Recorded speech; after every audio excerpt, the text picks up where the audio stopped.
Me encontraba lejos de casa y caminaba fascinado por el encanto de la mar oriental.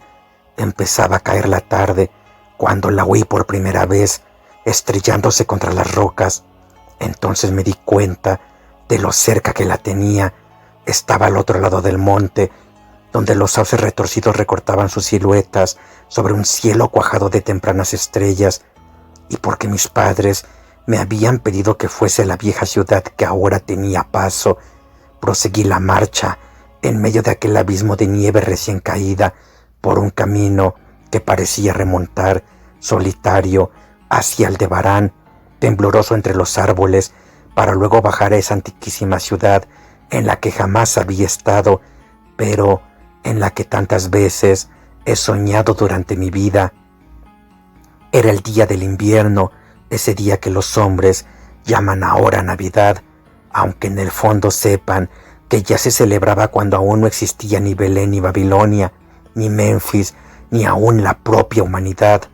Era pues el día de invierno, y por fin llegaba yo al antiguo pueblo marinero donde había vivido mi raza, mantenedora del ceremonial de tiempos pasados, aún en épocas en que estaba prohibido. Al viejo pueblo llegaba, cuyos habitantes habían ordenado a sus hijos y a los hijos de sus hijos que celebraran el ceremonial una vez cada 100 años, para que nunca se olvidasen los secretos del mundo originario.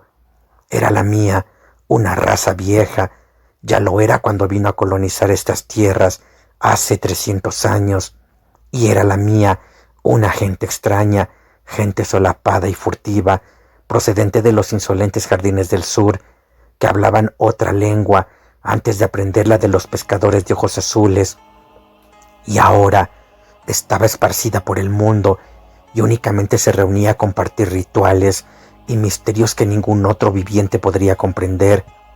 Yo era el único que regresaba aquella noche al viejo pueblo pesquero, como ordenaba la tradición, pues solo recuerdan el pobre y el solitario. Después, al coronar la cuesta del monte, dominé la vista de Kingsport, adormecido en el frío del anochecer, nevado, con sus vetustas veletas, sus campanarios, sus tejados y chimeneas, los muelles, los puentes, los sauces y cementerios, los interminables laberintos de calles abruptas, estrechas y retorcidas, serpenteaban hasta lo alto de la colina, donde se alzaba el centro de la ciudad, coronado por una iglesia extraña que el tiempo parecía no haber osado tocar. Una infinidad de casas coloniales se amontonaban en todos los sentidos y niveles, como las abigarradas construcciones de madera de algún niño. Las alas grises del tiempo parecían cernirse sobre los tejados y las nevadas buhardillas. Los faroles y las ventanas emitían en la oscuridad unos reflejos que iban a juntarse con Orión y las estrellas primordiales, y la mar rompía incesante contra los muelles miserables, aquella mar de la que emergiera nuestro pueblo en los viejos tiempos. Junto al camino, una vez arriba de la cuesta, había una colina yerma barrida por el viento. No tardé en ver que se trataba de un cementerio, en donde las negras lápidas surgían de la nieve como las uñas destrozadas de un cadáver gigantesco. El camino, sin huella alguna de tráfico, estaba solitario. Únicamente me parecía oír, de cuando en cuando, unos crujidos como de una horca estremecida por el viento. En 1962 ahorcaron a 4 de mi raza por brujería. Una vez que la carretera comenzó a descender hacia la mar, presté atención por si oía el alegre bullicio de los pueblos al anochecer, pero no oí nada. Entonces recordé la época en que estábamos y se me ocurrió que el viejo pueblo puritano conservaría tal vez costumbres navideñas extraídas para mí, y que entonces estaría entregado a silenciosas oraciones. Así que abandoné mis esperanzas de oír el bullicio propio de estas fiestas, dejé de buscar viajeros con la mirada y seguí mi camino. Fui dejando atrás, a uno y otro lado, las silenciosas casas de campo con sus luces ya encendidas. Después me interné entre las oscuras paredes de piedra, en las que el aire salitroso mecía las chirriantes enseñas de algunas tiendas antiguas y tabernas marineras.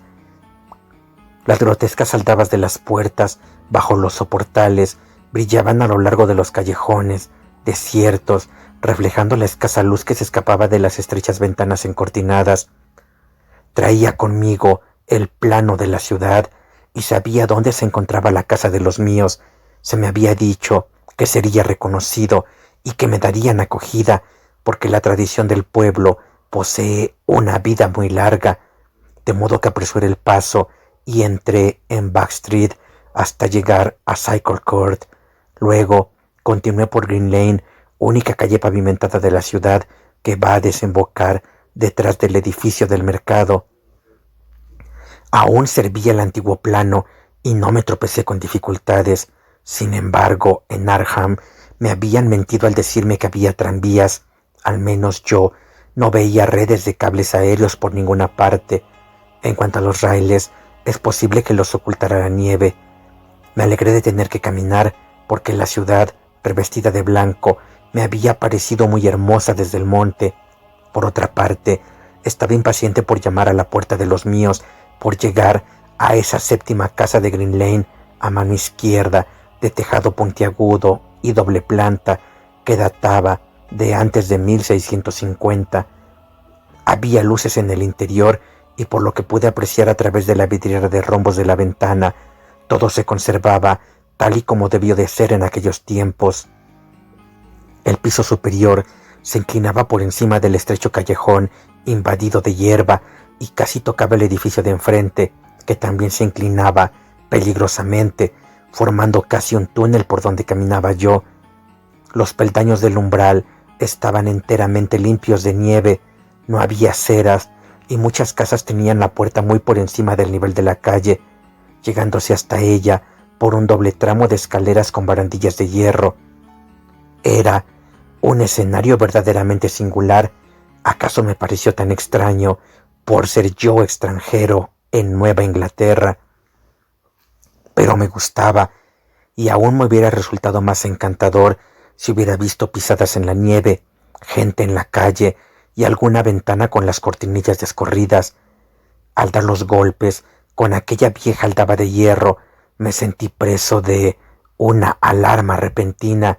Se despertó en mí cierto temor que fue tomando consistencia, debido tal vez a la rareza de mi estirpe, al frío de la noche o al silencio impresionante de la vieja ciudad de costumbres extrañas. Y cuando, en respuesta a mi llamada, se abrió la puerta con un chirrido quejumbroso, me estremecí de verdad, ya que no había oído pasos en el interior. Pero el susto pasó enseguida. El anciano que me atendió, vestido con traje de calle y en zapatillas, tenía un rostro afable que me ayudó a recuperar mi seguridad, y aunque me dio a entender por señas que era mudo, escribió con su punzón en una tablilla de cera que traía una curiosa y antigua frase de bienvenida. Me señaló con un gesto una sala baja iluminada por velas. Tenía la pieza gruesas vigas de madera y recio y escaso mobiliario del siglo XVII. Aquí el pasado recobraba vida, no faltaba ningún detalle. Me llamaron la atención la chimenea de campana cavernosa y una rueca sobre la que una vieja, ataviada con ropas holgadas y bonete de paño, de espaldas a mí, se inclinaba afanosa pese a la festividad del día. Reinaba una humedad indefinida en la estancia y por ello me extrañó que no tuvieran fuego encendido. Había un banco de alto respaldo colocado de cara a la fila de ventanas encortinadas de la izquierda y me pareció que había alguien sentado en él, aunque no estaba seguro. No me gustaba nada de lo que veía allí y nuevamente sentí temor, y mi temor fue en aumento, porque cuanto más miraba el rostro suave de aquel anciano, más repugnante me parecía su suavidad. No pestañeaba y su color era demasiado parecido al de la cera. Por último, llegué a la plena convicción de que aquello no era un rostro, sino una máscara confeccionada con diabólica habilidad. Entonces, sus manos flojas, curiosamente enguantadas, escribieron con pasmosa soltura en la tablilla, informándome de que yo debía esperar un rato antes de ser conducido al sitio donde se celebraría el ceremonial. Me señaló una silla, una mesa, un montón de libros y salió de la estancia. Al echar mano de los libros, vi que se trataba de volúmenes muy antiguos y mohosos. Entre ellos estaban el viejo tratado sobre las maravillas de la naturaleza de Morrister, el terrible Saduceus Mud Triumphatus de Joseph Glanville, publicado en 1681, la espantosa De Monotreia de Remigius, impresa en 1595 en Lyon, y el peor de todos, el incalificable Necronomicon del loco Abdul al-Azred, en la excomulgada traducción latina de Olacius Wormius. Era este un libro que jamás había tenido en mis manos, pero del cual había oído decir cosas monstruosas. Nadie me dirigió la palabra. Lo único que turbaba el silencio eran los aullidos del viento en el exterior y el girar de la rueca mientras la vieja seguía con su silencioso hilar. Tanto la estancia como aquella gente y aquellos libros me daban una extraña impresión de morbosidad e inquietud, pero, puesto que se trataba de una antigua tradición de mis antepasados, en virtud de la cual se me había convocado para tan extraña conmemoración, pensé que debía esperarme las cosas más peregrinas. Con que me puse a leer, interesado por un tema que había encontrado en el Necronomicon. No tardé en darme cuenta que la lectura aquella me encogía el corazón. Se trataba de una leyenda demasiado espantosa para la razón y la conciencia. Luego experimenté un sobresalto al oír que se cerraba una de las ventanas situadas delante del banco, de alto respaldo. Parecía como si lo hubiesen abierto furtivamente. A continuación se oyó un rumor que no provenía de la rueca. Sin embargo, no pude distinguirlo bien porque la vieja trabajaba afanosamente y justo en aquel momento el vetusto reloj se puso a tocar.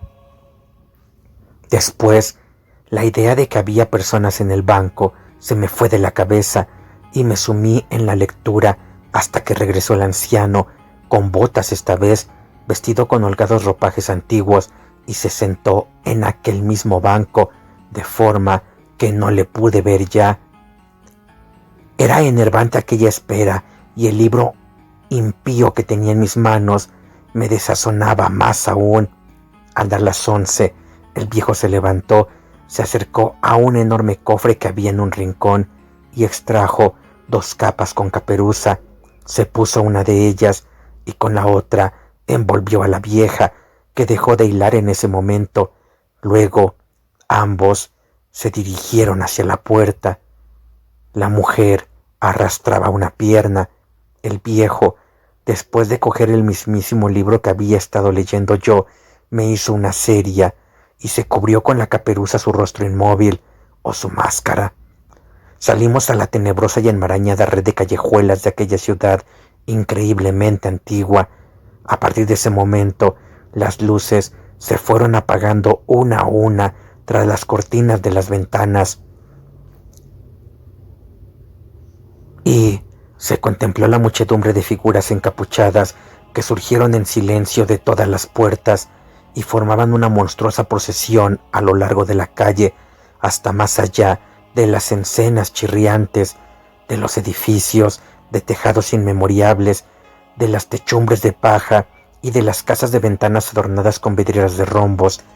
La procesión fue recorriendo callejones empinados, cuyas casas leprosas se recostaban unas contra otras o se derrumbaban juntas, y atravesó plazas y atrios de iglesias, y los faroles de las multitudes compusieron constelaciones vertiginosas y fantásticas. Yo caminaba junto a mis guías mudos en medio de una muchedumbre silenciosa. Iba empujado por codos que se me antojaban de una blandura sobrenatural, estrujado por barrigas y pechos anormalmente pulposos, y no obstante seguía sin ver un rostro ni oír una voz. Las columnas espectrales ascendían más y más por las interminables cuestas, y todos se iban aglomerando a medida que se acercaban a los lóbregos callejones que desembocaban en la cumbre, centro de la ciudad, donde se elevaba una inmensa iglesia blanca. Ya la había visto antes, desde lo alto del camino, cuando me detuve a contemplar Kingsport en las últimas luces del atardecer, y me estremecí al imaginar que Aldebarán había temblado un instante por encima de su torre fantasmal. Había un espacio despejado alrededor de la iglesia. En parte era cementerio parroquial y en parte plaza medio pavimentada, flanqueada por unas casas enfermas de puntiagudos tejados y alderos vacilantes, donde el viento azotaba y barría la nieve. Los fuegos fatuos danzaban por encima de las tumbas, revelando un espeluznante espectáculo sin sombras. Más allá del cementerio, donde ya no había casas, pude contemplar de nuevo el parpadeo de las estrellas sobre el puerto. El pueblo era invisible en la oscuridad, solo de cuando en cuando se veía oscilar algún farol por las serpenteantes callejas, delatando algún retrasado que corría para alcanzar a la multitud que ahora entraba silenciosa en el templo. Esperé a que terminaran todos de cruzar el pórtico para que acabaran así los empujones. El viejo me tiró de la manga, pero yo estaba decidido a entrar el último. Cruzamos el umbral y nos adentramos en el templo rebosante y oscuro. Me volví para mirar hacia el exterior. La fosforescencia del cementerio parroquial derramaba un resplandor enfermizo sobre la plaza pavimentada, y de pronto sentí un escalofrío. Aunque el viento había barrido la nieve, aún quedaban rodales sobre el mismo camino que conducía al pórtico, y sobre aquella nieve, para asombro mío, no descubrí ni una sola huella de pies, ni siquiera de los míos. La iglesia apenas resultaba iluminada, a pesar de que todas las luces que habían entrado, porque la mayor parte de la multitud había desaparecido. Todos se dirigían por las naves laterales, sorteando los bancos hacia una abertura que había al pie del púlpito, y se deslizaban por ella sin hacer el menor ruido. Avancé en silencio, me metí en la abertura y comencé a bajar por los gastados peldaños que conducían a una cripta oscura y sofocante. La cola sinuosa de la procesión era enorme. El verlos a todos rebullendo en el interior de aquel sepulcro venerable me pareció horrible de verdad. Entonces me di cuenta de que el suelo de la cripta tenía otra abertura por la que también se deslizaba la multitud, y un momento después nos encontrábamos todos descendiendo por una escalera abominable, por una estrecha escalera de caracol húmeda, impregnada de un color muy peculiar, que se enroscaba interminablemente en las entrañas de la tierra, entre muros de chorreantes bloques de piedra y yeso desintegrado. Era un descenso silencioso y horrible. Al cabo de muchísimo tiempo, observé que los peldaños ya no eran de piedra y argamasa, sino que estaban tallados en la roca viva. Lo que más me asombraba era que los miles de pies no produjeran ruido ni eco alguno. Después de un descenso que duró una eternidad, vi unos pasadizos laterales o túneles que desde ignorados nichos de tinieblas conducían a este misterioso acceso vertical. Los pasadizos aquellos no tardaron en hacerse excesivamente numerosos. Eran como impías catacumbas de apariencia amenazadora, y el acre olor a descomposición que despedían fue aumentando hasta hacerse completamente insoportable. Seguramente habíamos bajado hasta la base de la montaña, y quizá estábamos por debajo incluso del nivel de Kingsport. Me asustaba pensar en la antigüedad de aquella población infestada, socavada por aquellos subterráneos corrompidos. Luego vi el cárdeno resplandor de una luz desmayada y oí el murmullo insidioso de las aguas tenebrosas. Sentí un nuevo escalofrío. No me gustaban las cosas que estaban sucediendo aquella noche. Ojalá que ningún antepasado mío hubiera exigido mi asistencia a un rito de ese género. En el momento en que los peldaños y los pasadizos se hicieron más amplios. Hice otro descubrimiento.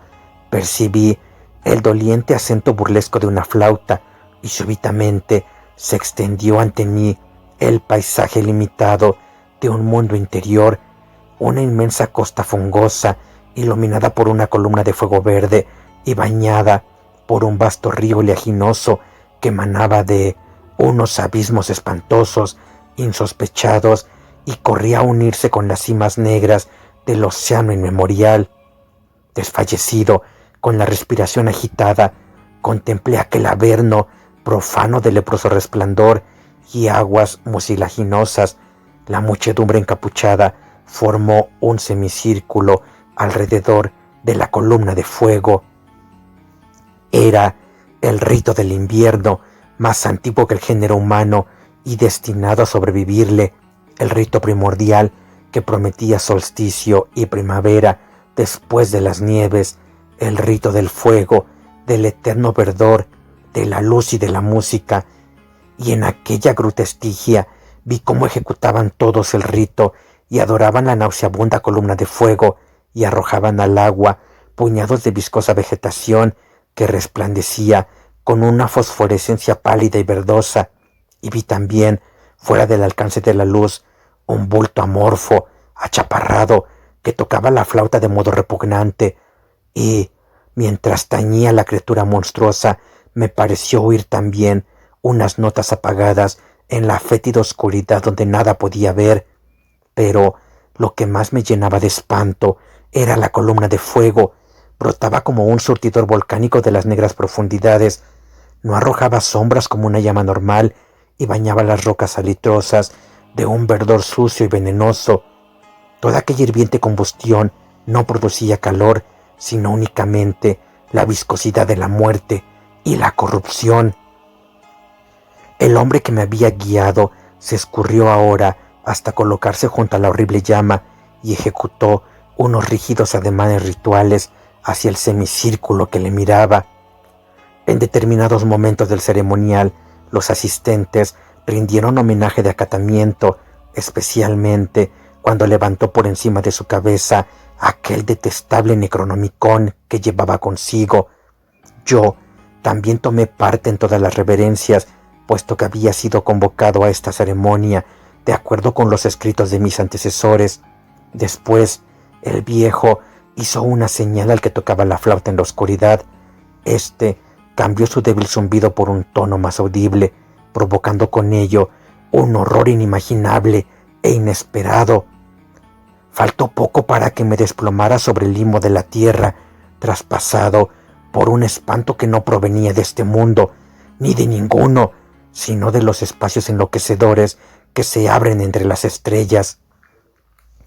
En la negrura inconcebible, más allá del resplandor gangrenoso de la fría llama, en las tartáreas regiones a través de las cuales se retorcía aquel río oleaginoso, extraño, insospechado, apareció danzando rítmicamente una horda de mansos, híbridos seres alados que ningún ojo, ningún cerebro en su sano juicio ha podido contemplar jamás.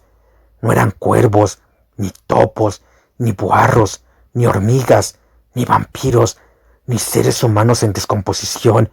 Eran algo que no consigo y no debo recordar.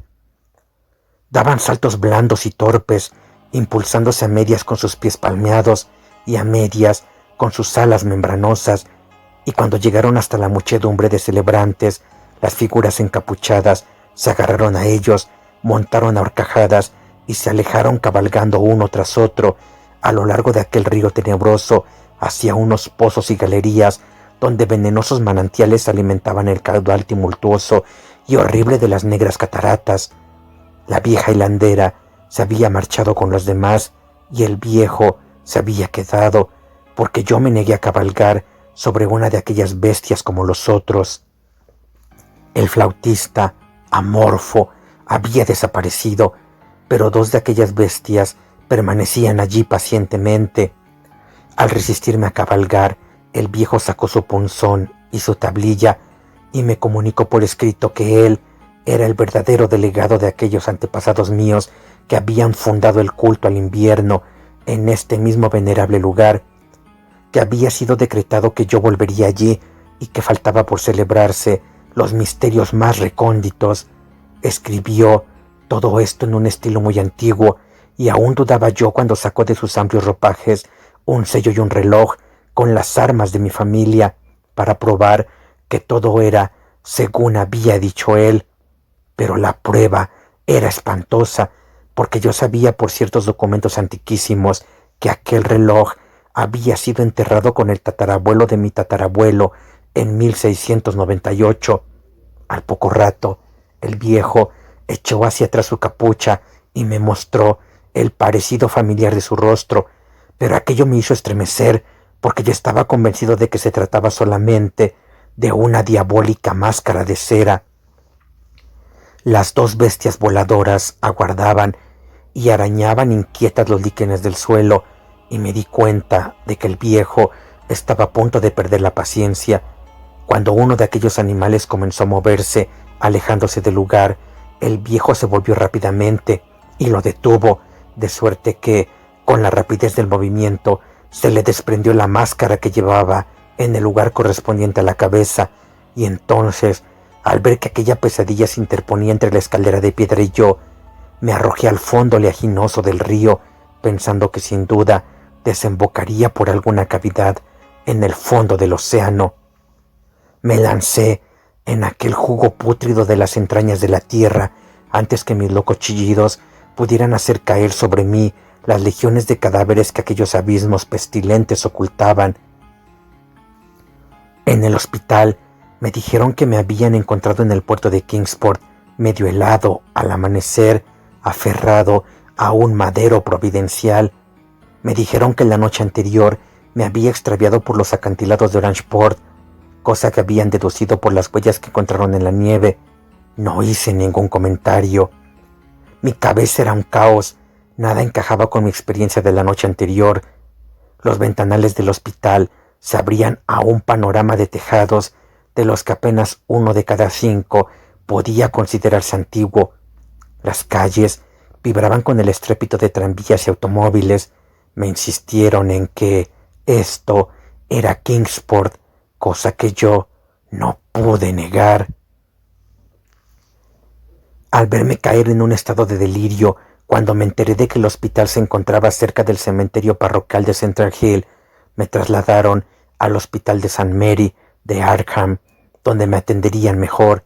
Me gustó, en efecto, porque los médicos eran de mentalidad más abierta y aún me ayudaron, ya que gracias a su influencia pude conseguir un ejemplar del censurable Necronomicon de Alas Red, celosamente guardado en la biblioteca de la Universidad de Miskatonic. Dijeron que sufría una especie de psicosis y convinieron en que el mejor sistema de alejar las obsesiones de mi cerebro era provocar mi cansancio a base de permitirme ahondar en el tema. De esta suerte, llegué a leer el espantoso capítulo aquel y me estremecí doblemente, puesto que no era nuevo para mí. Lo que contaba lo había visto yo, dijeran lo que dijesen las huellas de mis pies, y era mejor olvidar el sitio donde lo había presenciado. Nadie durante el día me lo hacía recordar, pero mis sueños son aterradores a causa de ciertas frases que no me atrevo a transcribir. Si acaso citaré únicamente un párrafo, lo traduciré lo mejor que pueda de ese desgravado latín vulgar en que está escrito. Las cavernas inferiores, escribió el loco Alas Red, son insondables para los ojos que ven, porque sus prodigios son extraños y terribles. Maldita la tierra donde los pensamientos muertos viven, reencarnados en una existencia nueva y singular, y maldita el alma que no habita ningún cerebro. Sabiamente dijo Im Shakabat, bendita la tumba donde ningún hechicero ha sido enterrado, y felices las noches de los pueblos donde han acabado con ellos y los han reducido a cenizas, pues de antiguo se dice que el espíritu que se ha venido al demonio no se apresura a abandonar la envoltura de la carne, sino que ceba e instruye al mismo gusano que roe, hasta que la corrupción brota una vida espantosa y las criaturas que se alimentan de la carroña de la tierra aumentan solapadamente para hostigarla y se hacen monstruosas para infestarla. Excavadas son, secretamente, inmensas galerías donde debían bastar los poros de la tierra y han aprendido a caminar unas criaturas que solo deberían arrastrarse.